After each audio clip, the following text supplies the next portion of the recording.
南投水里乡的郡溪有一间私人的农场，这个沙库拉开甲真水，代表会特别争取到经费，改善这个农场对外道路，而且来增加到接送车的服务，欢迎游客来遮看樱花。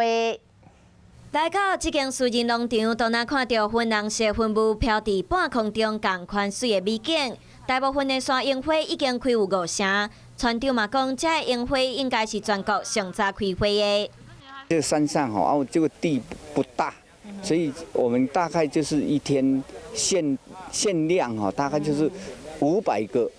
采用接驳车，来回车资是200块，入园费我们完全不收。目前应该是全台湾最早开的樱花它这个樱花开得很漂亮，而且很早。